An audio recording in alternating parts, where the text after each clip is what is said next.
The shooting at the Lekki toll gate has been condemned by all, including the international community. Some people are, however, cashed in and are still exploring the situation to spew outrageous death figures, including sharing of violent video scenarios not linked to the incident. Jennifer Igwe in this report highlights the effects of this negative trend and fake news during crisis. And fact often compete for space in the social media. The effect is usually a clear case of the good, the bad, and the complicated ugliness of the worst part of the bad situation. The most terrible fake news I've ever heard in my life. After the year 1999, the world is going to end, you understand? I sold all my things and I was praying that God should just forgive me. And I woke up the following morning and it was the year 2000. I wish that whoever notices any information that is fake shouldn't forward it, because it could escalate and lead to chaos in the land. True. Some people take advantage of the buzzworthy nature of the social media to spread fake news and wrong information. What they, however, ignore is the thin line between the positive and negative implications. So, for example, when we had the Ebola problem the other time, we had a situation where some citizens believed the false information that if you took salt or bathed yourself with salt, you will be rid of Ebola, or you will not have the infection, which turned out not to be true. But some people actually took a lot of salt, bathed themselves with salt, and a few people actually lost, their lives. The habit of digging into archives for old videos, audios, pictures and articles, re-editing them with a spin to making them look like recent incidents that occurred in relation to a trending event, aggravates tension. During the NSAS protests, for instance, certain individuals who were declared dead and their pictures were trending arose from the imaginary graves of the fake news mongers to assure the world they were alive, hale and hearty. The circulation of, fake messages, unverified messages, will only help in creating tension. Untrue news also spread like wildfire. For instance, that actor Eniola Badmus was hit by a bullet and was dead. While many were in tears and angry at her death, the celeb appeared live on her Instagram page to prove that she was still in the land of the living and announced that she was never at the site of the demonstration. I'm ill and hearty, there's nothing wrong with me, I'm at home as you can see. The internet, communication experts advise, needs to be strategically used in a way that does not fuel crisis and chaos. In Lagos, Jennifer Igwe, NTA News. The challenges of fake news have heightened with the advent of the social media in Nigeria. For some reasons, the situation has worsened in this period of NSAS protests against police brutality and violations of human rights. How can this narrative be changed, even as government seeks solutions to the NSAS protest and other matters of national importance? Here is Jenny Bassi with more.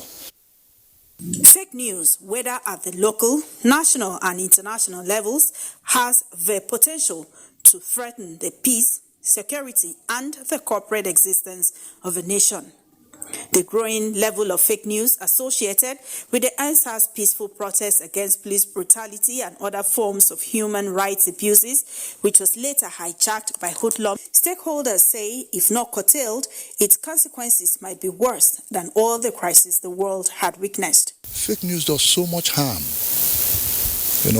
People receive it, especially people who believe or who trust themselves and have the naivety of thinking that the world can be trusted. So they swallow the bait, hook, line and sinker, and carry a wrong impression, which can make people swing into very destructive actions. My landlady heard that they've given guns, like they've given gun to one of her sons, and she started screaming. It can cause high blood pressure. So let us please verify our information before we spread to the public.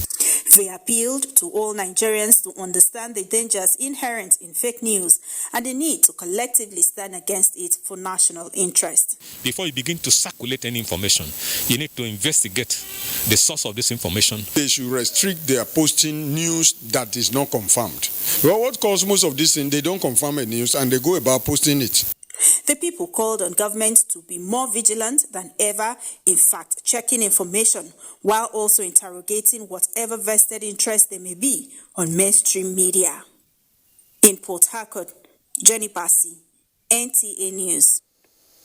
Nigerians in Benin, Edo State, insist that freedom of expression and the right to free exchange of ideas and opinions is an important and fundamental concession. However, if this right is unregulated, it can, like fake news, also have harmful consequences on the public space. Agochukwu Kaona reports on the impact of fake news on national development against the backdrop of the recent NSAS protest and the ripple effects. The entertainment industry and crisis situations are fertile grounds for potential havoc. Taking the recent NSAS protest as an example. If there are litigations of people who bring out fake news, you think that this thing will be in decrease. Also look at the very issue of looting of palliatives. It happened in Lagos. There was looting of palliatives in Lagos, and we all saw it on social media. But you can see the aftermath effect. Every other state was looking for palliative. Damaged property, they say, are evident setbacks to national development. How to nip this fake news in the bud to ensure that it does not destroy our national cohesion. Of course, to meet certain needs of the citizens. The budget itself will have to be reviewed. A lot of areas need to now be rejigged. Little that was expected to be spent on such areas, you will now need to bend backward to intensify and of course channel more resources from other areas to be able to meet with these, because a lot of damage has been done to our infrastructures. The open nature of the internet, social media, they say, should be maximized positively and not abused. In Benin, Ogochukwu Kaona. Let's welcome our guest on the night, the former Director, Public Affairs, National Broadcasting Commission, NBC, Awal Saliku. Thank you for joining us on Weekend File. Thank you for allowing me to be here. Thank you. From all findings and investigations, there is no gainsaying the fact that fake news via social media is adversely affecting our country. How do you react? Well, actually, it's not just via social media. Fake news is all over the place. It has. We have seen it even on the traditional media. We've seen it in newspapers. We've seen it on online, newspapers. We've seen it on traditional TV stations. We've heard it on radio. And in fact, it is what has made things so much worse during the NSAS crisis. Actually, it helped to move the focus of the whole country from what the NSAS protesters were after to the new activities of the next surge or the next group, which is made up of looters. So definitely, fake news is a very dangerous thing. It's the cause of a lot of heartache, and unfortunately, it is in the nature of fake stories to move faster. I think it's Winston Churchill that is quoted as saying that a lie goes around the world before the truth can put on its pants. So you can see that perhaps it is the nature of people to want to hear more of the lies than of the truth, because a lot of times you find that by the time a lie has been put out there, even if the truth is brought forward to counter it, people become reluctant. They now begin to question the truth against the lie that they didn't question earlier. And the main problem really is that our society or human nature is looking to be regaled at all times.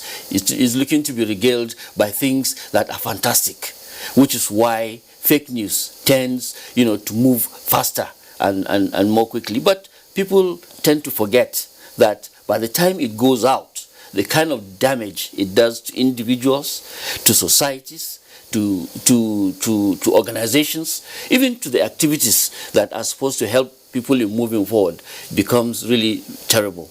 Because when people act on what they don't know, it raises the emotions. And when it raises the emotions, it creates enmity. It creates bad feelings between, neighbors and friends. And at the end of the day, it tends to cause a lot of destruction, both emotionally and physically in the society. I specifically mentioned social media because I find it very abhorring when conventional media, spew out fake news, misinformation, unproven claims out to the public. Yes. I don't get to understand that. Well, you see,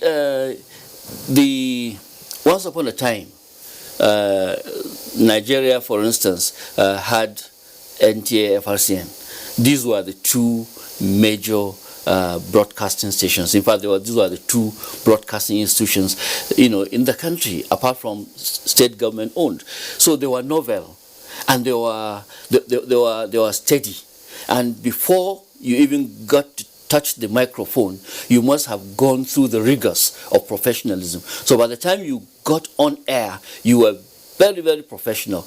And to be caught telling something that is less than the truth was an abomination.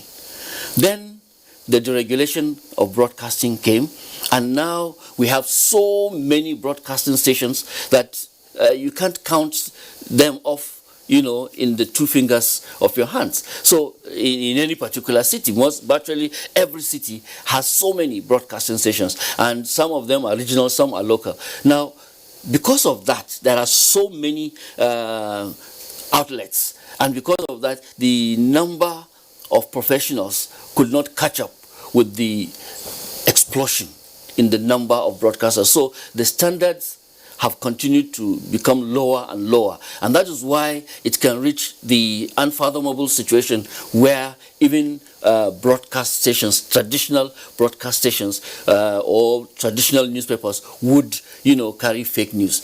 As for social media, that is one of the dangers of citizen journalism. A citizen journalist is somebody who feels that he can do exactly what a highly trained, well-proportioned professional can do.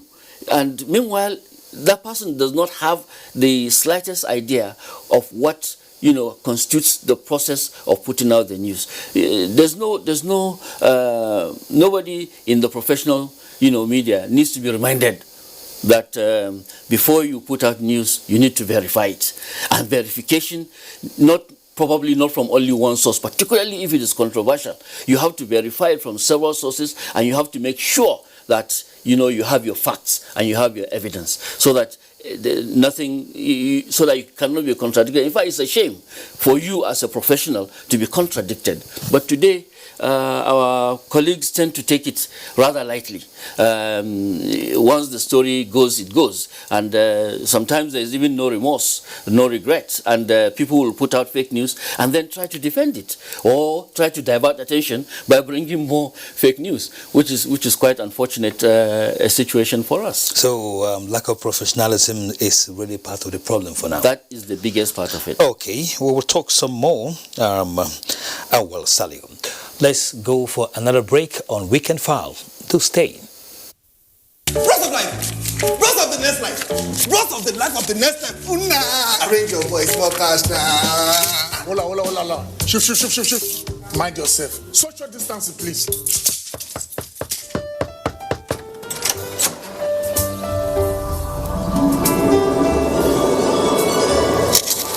We observe social distance in this house.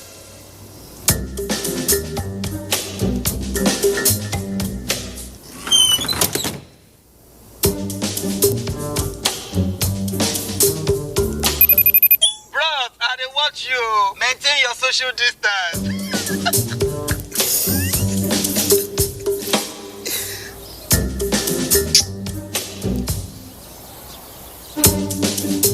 Do what you've never done before. Find your first with the best data deals in town. Dial *777#. Glow Being good at something requires strength. It requires putting in more. That's why the new improved Bonvita is packed with vitality and a richer, creamier taste. A scorecard like no other.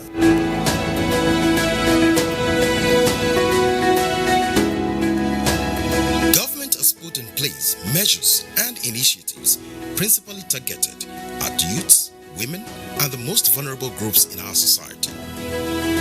These included broad plan to lift 100 million Nigerians out of poverty in the next 10 years, the creation of 75 billion naira National Youth Investment Fund to provide opportunities for the youths, and the Micro, Small and Medium Enterprises Survivor Fund, through which government is A.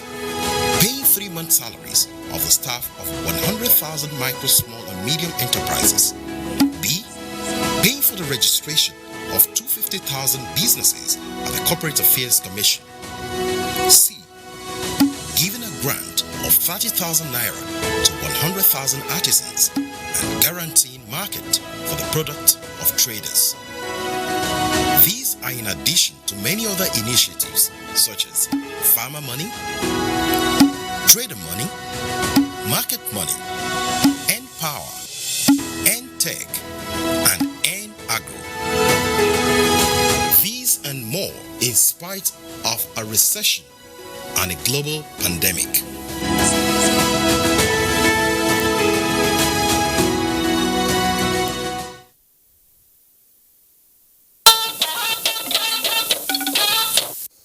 Thank you for staying tuned to Weekend Fowl. The need to authenticate information is crucial to stem the rising tide of conflict and disunity in the country. Mary Damtour from Jos reports that this was a submission by communication experts. Has been ranked as partly free in terms of freedom of expression on the internet. This is because citizens create platforms and websites to form and distribute opinions and information, all of which happen without hindrance by constitution or harassment by authorities. Recently, Nigerian youths took to the streets in a peaceful EndSARS protest, which was later on hijacked by hoodlums. At that time, lots of information were posted on the social media platforms. Some were true, while some others were false. The information that I have tends to agree with my views. I begin to share. I should pause and ask questions. How true is this? So let us always think about the consequences of the information we share. And I think that there's a system. There are people who are actually out there doing the right thing, ensuring that the right information is, pushed out there, on the social media. So we ourselves, as people, as young people, are doing our best to ensure that the right information is out there. While the rest of the world worries about the impact of fake news, emerging democracies are facing the same threats as people live in a digital world surrounded with loads of information largely reliable, while some chunk are unverifiable. In Jos, Mary Damtour, NTA News. We're discussing fake news and its impact on national development, and our guest is still former Director of Public Affairs, National Broadcasting Commission, Awal Salihu. While it is very, very possible to regulate conventional media, that of online service is far-fetched. I think that is where regulation comes in, because we can't continue like this, where everybody who has access to online services will begin to churn out any form of information to the public, inciting people against one another and leading to wanton destruction of lives and property in our land. This is bad. How do we look at regulation in terms of this context? Yes, regulation in terms of social media is a very complicated thing.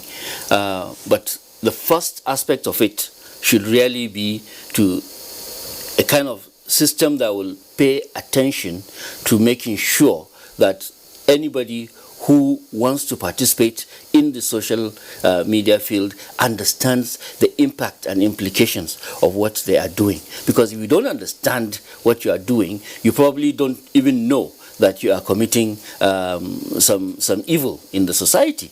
Now, there are people who go into social media and send out disinformation, misinformation, malinformation, all kinds of negative information, without even realizing that they're doing it. Those ones are quite innocent mostly. But then there are those that do it out of mischief.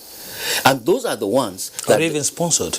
Yes, that's it. That's part of the mischief. And those are the ones that would normally need to be, fished out and taken care of, or either taken out of the system by regulation, or in the first instance making sure that they don't get on. It is not as easy to license social media because of its nature, the nature of social media. But still, people who carry out these activities are often identifiable, and they are easily contacted, and the necessary action be taken. But when it comes to general regulation, it is is really very difficult. But the main thing that really we should pay attention to is making sure that we make users of social media become social media literate. They understand what is called media literacy, social media literacy, and that is to understand, to be able to be mindful about what they see, to be able to verify what they are putting out, to understand the impact of what they are putting out, and then at the same time to be able to bring about some to know how to use it, whether to pass it on or to kill it from where it is. The whole thing is, those that are interested in doing social media sincerely, they can easily be taught. But those that are doing it maliciously, whether on their own or sponsored, those ones, they are the ones that the authorities will need to find a way of finding them and stopping them from carrying out harm against society. So we need some kind of literacy or orientation program, particularly on the part of the youths, who are the main followers of these online services, to understand that they need to be able to discern the truth from fake news. Yes, that's the whole essence of media literacy. If you are going to be using social media as a consumer, then there is a need for you to understand what you are consuming. When a story comes to you, you need to be able to understand, where is it coming from? This person who sent this story to me, or who posted this story, why are they posting it? Why do they want to put it out there? Now, if I put it out, now that I have seen it, what effect has it had on me as a person? Then what effect is it likely to have on other people when they see it? Is it the kind of story that is likely to cause the breakdown of law and order? Is it the kind of story that is likely to cause harm to either individuals or groups of people, or is it the kind of story that is going to facilitate, peace and harmony in society? Now, as an individual who consumes social media, it is important to understand that before you click, think about what you are doing. Don't just click automatically. I had occasion to tell somebody, look, don't consume social media with your heart, consume it with your head. Think about whatever it is you are going to do. Even if you are the one who is going to write something or post something, be sure that you obey the rule of do no harm. Make sure you don't harm. Whatever you are going to put does not harm. You can bring forward suggestions. You can bring forward your concerns about what is happening in society. You can bring forward everything that you think will help society. But whatever it is you are going to bring forward, there's always a positive way of putting it. Not in such a way that you will, cause harm to society or create enmity or to create a lot of rancor in the society. And confusion. On confusion, yes. Awal Salihu, thanks for your time tonight. It's my pleasure. We'll be speaking with the former Director of Public Affairs, National Broadcasting Commission, NBC, Awal Salihu. Now, Nigerian volleyball